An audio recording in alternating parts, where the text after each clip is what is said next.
Bien conocida es la osadía de los vikingos para adentrarse en lo desconocido y así asolar, saquear y extorsionar a cuantas gentes, pueblos y ciudades se encuentren a su paso.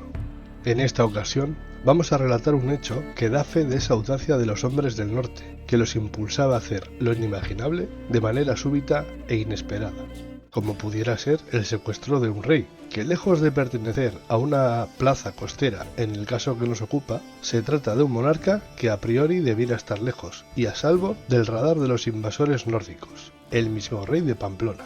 La península ibérica no quedó exenta del cruento apetito que los vikingos poseían por lo ajeno, y tanto cronistas musulmanes como cristianos cuentan las tropelías que desde el año 844 tuvieron lugar a lo largo de la costa de la península. Dichos relatos fueron registrados en diferentes textos. Buen ejemplo es Al-Muktabis, escrito por el cronista musulmán Ibn Ayyan. De estos valiosos documentos se pueden deducir las diferentes escaramuzas y batallas en las que los escandinavos tomaron parte, y cómo su periplo les llevó desde las costas francas hasta el Mediterráneo, bordeando la costa cantábrica y atlántica. Las crónicas cuentan que comenzaron por la costa asturiana. Al no encontrar ríos con calado suficiente para internarse en la península, ni ciudades de cierta entidad y lo suficientemente grandes, siguieron su periplo hacia el oeste, donde los gallegos los forzaron a volver a hacerse a la mar.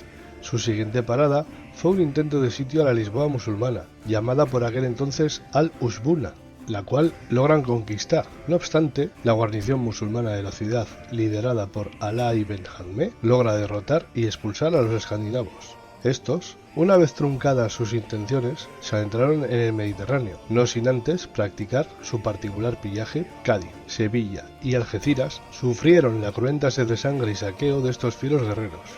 Antes de adentrarse en el mar que flanqueaban las puertas de Hércules, asolaron la costa norafricana, para continuar por las Islas Baleares y después la costa sur del poderoso reino franco de Carlomagno.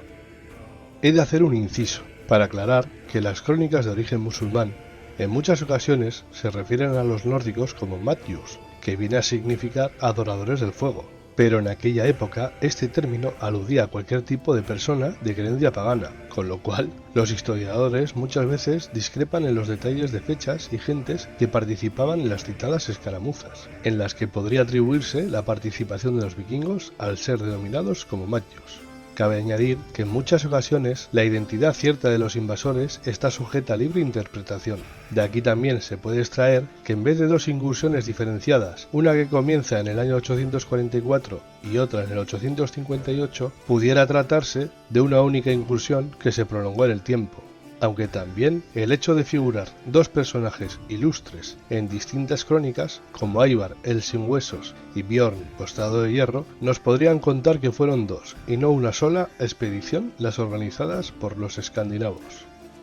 García Íñiguez era hijo de Íñigo de Arista, quien fue el regente de Pamplona hasta el 842 y fundador de la dinastía Aristaíñiga, cuyo título nobiliario correspondía a una concepción peculiar de la monarquía, ya que, en este caso, el rey era el caudillo de sus varones y sus ricos hombres.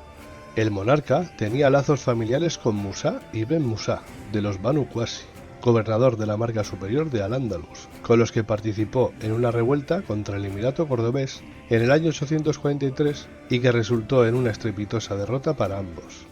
En el 854, García Íñiguez, junto con Ordoño I de Asturias, prestaron apoyo militar a la rebelión que protagonizaron los muladíes de Toledo contra la autoridad del emir cordobés. Hubo una batalla en las cercanías del río Guacelete, afluente del Tajo, que dio como resultado la derrota de los rebeldes y la huida del campo de batalla de Ordoño I y de García Íñiguez.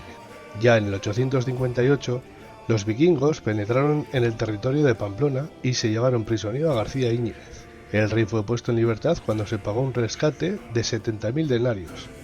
No se sabe el tiempo que duró el secuestro, ni quién fue el mandatario que gobernó Pamplona en ausencia del rey. De hecho, los historiadores también se contradicen en este dato. Unos cuentan que fueron 70.000 y otros 90.000 denarios el pago por el rescate del regente. En cualquier caso, fue una suma más que considerable para la época. Puede que rota la relación con sus parientes los Banuquasi y tras el fracaso de la rebelión en la que participó con Ordoño I, las defensas y fortificaciones de Pamplona estuvieran descuidadas y eso facilitara en gran medida el saqueo y la invasión de los temibles nórdicos. La parte más curiosa, la incógnita mayor y a su vez la más discutida de esta historia, la cual parece sumida en una impenetrable penumbra, es ¿cómo llegaron estos piratas norteños hasta Pamplona? La teoría que se podría decir que es la oficialmente aceptada, cuenta que estos piratas norteños entraron por el Mediterráneo, accedieron tierra adentro por la desembocadura del Ebro, remontando el Aragón y el Arga, ambos afluentes del más caudaloso río de la península. Dado el calado de las naves vikingas, los drácar, que se desenvuelven bien en aguas poco profundas, es posible que pudieran llegar hasta Pamplona por esa vía. No obstante, esa travesía les llevaría a cruzar ciudades como Tortosa, Tudela o Zaragoza, y dado que hay una estimación de que la flota de los escandinavos contaba con unas 60 naves, no se explicaría que no se hallasen registros ni de avistamiento alguno ni mención de ningún tipo de escaramuza a su paso. Bien es cierto que en la época que nos ocupa, tanto cristianos como musulmanes batallaban tanto entre sí como con sus correligionarios, y que al pasar las naves de largo no encontraran a bien el de avisar del peligro, pero esto no es suficiente explicación para no encontrar evidencia escrita de su paso por el Ebro, teniendo en cuenta lo mencionado. Otra teoría, basada en crónicas musulmanas sobre las aceifas, palabra que procede del árabe saifa, que quiere decir verano, y que se utilizaba para designar las expediciones de verano que lanzaban los musulmanes contra los territorios del norte de la península para hostigar a los cristianos y apoderarse de sus bienes. En ellas se nos cuenta la posibilidad de la existencia de un asentamiento vikingo en la ría de Mundaka, en Guernica. El doctor Antón Erkoreka, en su libro Los vikingos en Euskal Herria, nos hace un relato de esta posibilidad basada en los textos del historiador Ibn Hidari, entre otros.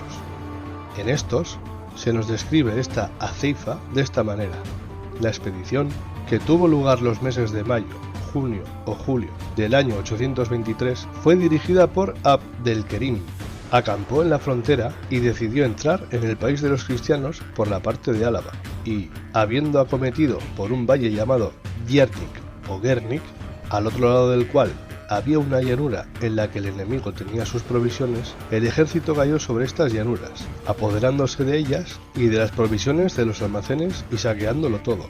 Luego destruyeron cuanto encontraban al paso de los poblados y alquerías, y se volvieron ricos y victoriosos. En sus textos, Erkoreka propone la identificación de esta Giernik con la actual Guernica de Vizcaya, ya que fue puerto de mar en la Edad Media, al fondo una ría con grandes similitudes a los fiordos escandinavos y cuya descripción geográfica coincide con el texto árabe. Otra fuente, el historiador Nowairi, inicia la descripción del ataque a Sevilla de la siguiente manera: en el año 844, los Magyus, que ocupaban la parte más lejana de España, invadieron el país de los musulmanes. Dado que no hay evidencias arqueológicas y que solo nos basamos en los escritos de cronistas musulmanes, es imposible afirmar que hubiera ciertamente un asentamiento vikingo en Guernica en el tiempo que ocupa el secuestro de García Íñiguez, pero de haberlo, hubiera sido posible que desde allí se lanzaran los nórdicos en pos de Pamplona, sus gentes y su rey. Erkoreka también nos abre la posibilidad de que hubiera otro asentamiento, esta vez en Bayona. Autores como Jourmat suponen que a la fecha de la muerte de Carlomagno, en el 814, los nórdicos ya estaban establecidos en la ciudad de Bayona, como podría indicar esta cita. Tras la muerte de Carlomagno, las costas francas se vieron asaltadas por incursiones de los normandos, remontaron el Adour y se establecieron en Bayona, donde la antigua iglesia de Saint-Méry fue destruida. Se rindió culto a Odín y se construyó un templo pagano. Las fortificaciones fueron respetadas y los normandos hicieron de la ciudad su escondite. Suponiendo esto como cierto, la posibilidad de que los mismos hombres del norte que hicieron de Bayona su base pudieran remontar el río Vidasoa y después utilizar las ya existentes calzadas romanas para asaltar Pamplona, secuestrar a su rey y esperar el pago del rescate en su plaza es muy probable. Hay que añadir que el hallazgo de un drácar vikingo en el río Vidasoa hace que esta hipótesis adquiera más plausibilidad si cabe, y que ciertamente esos mismos que tuvieron bajo su yugo a Bayona fueran quienes perpetraron el secuestro de García Íñiguez. el que muchos consideran el secuestro más caro de la historia y el que, como hemos podido ver, está envuelto en un halo de misterio difícilmente resoluble.